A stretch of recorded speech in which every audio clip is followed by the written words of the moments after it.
बिहार में माध्यमिक शिक्षा पात्रता परीक्षा 2019 में पास होने वाले सभी अभ्यर्थियों को नौकरी मिलना लगभग तय है। बिहार बोर्ड द्वारा आयोजित STET परीक्षा 2019 के पेपर 1 और पेपर 2 में जितने अभ्यर्थी पास हुए हैं उससे करीब 2 गुना अधिक सीटें राज्य के माध्यमिक स्कूलों में रिक्त है। रिपोर्ट के अनुसार माध्यमिक और उच्च माध्यमिक यानी 9वीं से 12वीं तक के 15 विषयों की 37,440 सीटों के लिए STET 2019 आयोजित हुई थी। इनमें 9वीं और 10वीं के लिए कुल 25,270 और 11वीं 12वीं के लिए 12,170 सीटें थी, जबकि कुल 30,676 अभ्यर्थी पास हुए हैं। मतलब साफ है कि 6,794 सीटें खाली रह जाएंगी।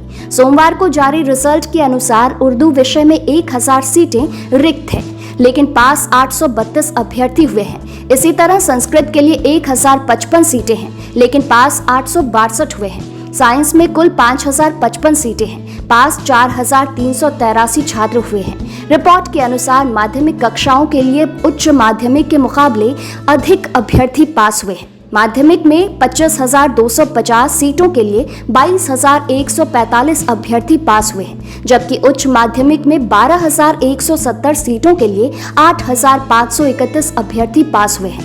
बिहार बोर्ड की ओर से जारी रिजल्ट के अनुसार माध्यमिक कक्षाओं के लिए सामाजिक विज्ञान एकमात्र विषय है जिसमें जितनी सीटें हैं उससे अधिक अभ्यर्थी पास हुए हैं। सामाजिक विज्ञान में कुल 5,054 सीटें रिक्त हैं, लेकिन पास 5,055 अभ्यर्थी हुए हैं। इसके अलावा उर्दू में 68 सीटें रिक्त रह गई हैं। संस्कृत में 193, हिंदी में 188, विज्ञान में 671, गणित में 689 और अंग्रेजी में 1,220 सीटें खाली रह गई हैं।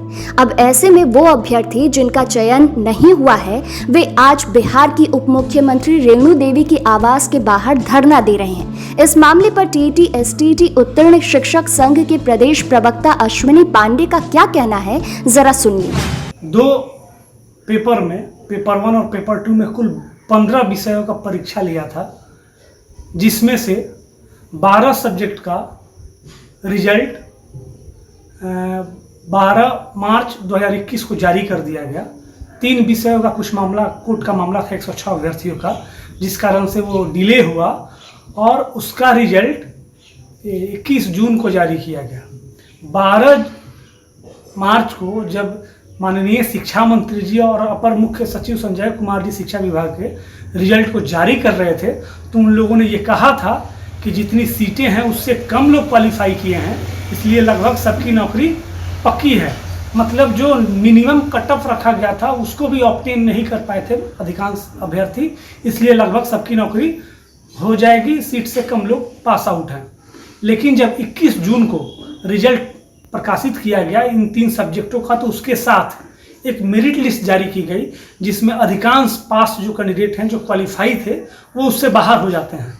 और आश्चर्य की बात यह है कि उतना ही रिजल्ट दिया जा रहा है, लेकिन अधिकांश जो क्वालिफाई कैंडिडेट है वो बाहर। एग्जाम्पल के तौर पे पेपर 2 उच्च माध्यमिक के लिए जो एग्जाम हुआ था उसमें कोई छेड़छाड़ नहीं होना था। उसमें 12 मार्च को बताया गया था कि 8531 लोग क्वालिफाई किए हैं, और 21 जून को जो मेरिट लिस्ट जारी किया गया उसमें भी 8531 लोगों का मेरिट लिस्ट जारी किया गया है, जबकि जितने लोग क्वालिफाई थे उसमें से अधिकांश लोग इस मेरिट लिस्ट से बाहर हैं। तो फिर ये संख्या 8531 हुई कैसे?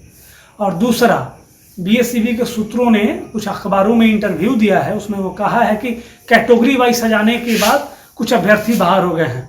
तो जब ऐसी बात है तो सीटें पूर्ण रूप से भर कैसे गई? जब सीट के बराबर ही अभ्यर्थियों को क्वालिफाई कराया गया था, तो जब वो रोस्टर के अनुसार उसको सजाया गया तो सीटें कुछ खाली रहनी चाहिए थी। जैसे 3 विषयों में कंप्यूटर साइंस, सोशल साइंस और ये जूलॉजी में 100% भर गया है, और जब क्वालिफाई सीट के बराबर लोगों को ही किया गया था तो फिर ये 100% भरा कैसे, जब अधिकांश कैंडिडेट इस मेरिट लिस्ट से बाहर हैं? ये प्रथम दृष्टया ही इसमें अनियमितता लगती है।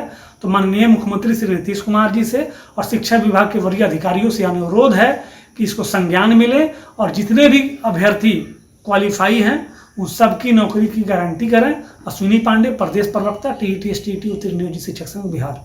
हालांकि बिहार बोर्ड ने ऐसे अभ्यर्थियों के बारे में फैसला लेने के लिए एक समिति बनाई है जो एसटीईटी परीक्षा में पास होने के बाद भी मेरिट लिस्ट में जगह नहीं बना पाए हैं। शिक्षा विभाग के सचिव की अध्यक्षता में गठित यह कमेटी अपनी अनुशंसा जल्द ही देगी। इसके आधार पर फैसला लिया जाएगा। धन्यवाद। वीडियो में इतना ही। आप बने रहिए इनसाइडर लाइव के साथ।